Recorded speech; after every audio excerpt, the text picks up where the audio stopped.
Have you ever had a bad day and instead of dealing with it, you take it out on the people or things around you? A lot of people can relate to this because human beings have emotions. We are emotional beings. However, a lot of times we let the emotion get the best of us, which can lead to bad decisions and can increase our suffering as well as how we feel during that certain emotion.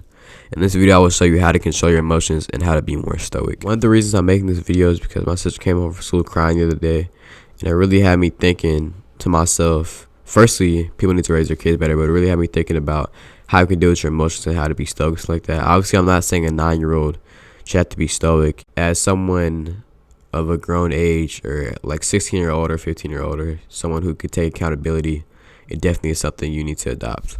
As I said earlier, as human beings, we will always have emotions. We'll never be emotionless. However, it is possible to affect how you react to these emotions. For example, if you punch a hole in the wall, the hole in the wall is not an emotion. It's how you reacted to the emotion. And punching a hole in the wall, A, is a bad decision because you punch a hole in your wall that you have to get repaired. Second off, your hand will be hurting. Third, you have drywall on the ground, and all it will do is increase your anger. So it is not the smartest thing you can do when you're feeling anger as an emotion. The best way to deal with this emotion is by analyzing it instead of just doing your first reaction, the first thing that comes to mind. You have to be logical and you have to use your brain. Why am I feeling this emotion? When you get angry, a lot of times it's because you're insecure about something, or you're overly passionate about something, or you just have the wrong priorities. And you may think that you have the biggest problem. You may think at your job, the problem came up as the biggest problem in the world because it's your life. You may think a problem at school is the biggest problem in your life because that's your life. But in reality, there's people who have life way more stressful, way more hard than you have, that face bigger problems every single minute of their day. There's people who would literally kill to be in your situation where your biggest problem is someone saying something mean to you at work, or a math test, or a job interview, or something like that. So firstly, do not get so stressed out and do not get so angry over things that you honestly have very good. Now that you understand why you might feel this emotion, maybe you're insecure, maybe it's something you're very passionate about, how do you deal with this? Because the second thing you want to know is how.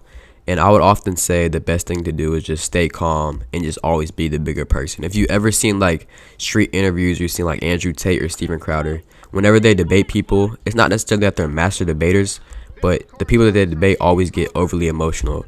Andrew Tate or Steven Crowder will say something, the other person will just start yelling at them, cussing at them, and that's obvious sign that they lost the argument. So the best thing you could do is always just be calm and be the bigger person, and a lot of people will respect you more, and you'll oftentimes get better results. You won't make such bad decisions. Say your girlfriend or boyfriend cheats on you. The best thing to do is not to key their car. It's not to burn their clothes, not to break a hole in their window.